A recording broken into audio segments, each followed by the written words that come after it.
ಇವತ್ತು ಕೇಕ್ ಹಿಂಗೆ ಒತ್ತೋಗುತ್ತೆ ಅಂತ ಅನ್ಕೊಂಡೇ ಇರಲಿಲ್ಲ.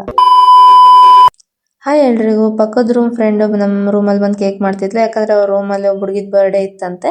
ಅದಕ್ಕೆ ಅಲ್ಲಿ ಮಾಡಿದ್ರೆ ಅವ್ರಿಗೆ ಗೊತ್ತಾಗತ್ತಂತ ನಮ್ಮ ರೂಮಲ್ಲಿ ಮಾಡ್ತಿದ್ಲು. ಇಂಟರ್ನಲ್ಸ್ ಇದ್ವು, ನಾವು ಓದ್ಕೊಳ್ಳೋದನ್ನ ನೋಡ್ಕೊಂತ ಕುತ್ಕೊಂಡಿದ್ವಿ. ಅವಳಿಗೆ ಪಾನಿಪುರಿನೇ ತಿನ್ನಕ್ಕಾಗಲ್ಲ, ಇನ್ನು ಕೆಟಲಲ್ಲಿ ಹೆಂಗೆ ಹಾಲು ಕುಡಿತಾಳೆ ಹೇಳ್ರಿ. ಮೊದಲೇ ಬಾಯಿ ಚಿಕ್ಕದೈತೆ, ಅವಳು ಫೋರ್ಸ್ ಮಾಡ್ತಾವಳೆ ನೋಡಿದ್ರೆ. ನಾವು ಬಾಯಿ ಮುಚ್ಕೊಂಡಿದೀವಿ, ನಮ್ಮನ್ನ ಕೆಣಕ್ಬೇಡಿ. ಫೈನಲಿ ಒಂದು ಡಿಸಿಷನಿಗೆ ಬಂದು ಕಪ್ನಲ್ಲಿ ಹಾಕೊಟ್ಲು. ಲಾಸ್ಟಿಗೆ ಕುಡಿದ್ಲು.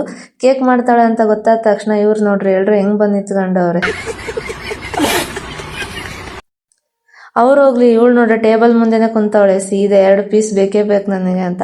ಪಾಪ ಅವ್ರ ರೂಮಲ್ಲಿ 4 ಜನ ಇದ್ದಾರೆ. ಕೇಕ್ ಇರೋದೇ ಮೊದ್ಲೇ ಚಿಕ್ಕದೈತೆ, ಅವಳಿಗೆ ಎಲ್ಲಿಂದ ಕೊಡ್ತಾರೆ ಹೇಳ್ರಿ. ಆಮೇಲೆ ನಮ್ಮ ಹುಡುಗಿ ಎಲ್ಲ ರೆಡಿ ಮಾಡ್ಕೊಂಡು ನೀರ್ ಹಾಕಿ ಇಟ್ಲು. ಸ್ಟ್ಯಾಂಡ್ ಹಾಕಿದ್ರಲ್ಲಿ ನೀರೇನ್ ಬೆಳ್ಳಗೈತಲ್ಲ ಅನ್ಬೇಡ್ರಿ, ಅದು ಹಾಲು ಬಿಸಿ ಮಾಡಿತ್ತಲ್ವಾ, ಹಂಗೆ ನೀರ್ ಹಾಕಿ ಮಾಡಕ್ ಇಟ್ಲು.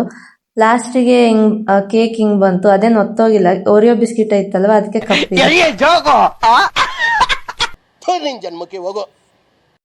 ಲಾಸ್ಟಿಗೆ ಸ್ವಲ್ಪ ಡೆಕೋರೇಷನ್ಗೆ ಹರ್ಸಿ ಸಿರಪ್ ಮತ್ತೆ ಡೈರಿ ಮಿಲ್ಕ್ ಹಾಕಿದ್ಲು. ನೀವು ಈ ತರ ಹಾಸ್ಟೆಲ್ ಅಲ್ಲಿ ಮಾಡಿದ್ರೆ ಎಸ್ ಅಂತ ಕಮೆಂಟ್ ಮಾಡಿ. ವಿಡಿಯೋ ಇಷ್ಟ ಆದ್ರೆ ಲೈಕ್ ಮಾಡಿ, ಸಪೋರ್ಟ್ ಮಾಡಿ. Thank you for watching.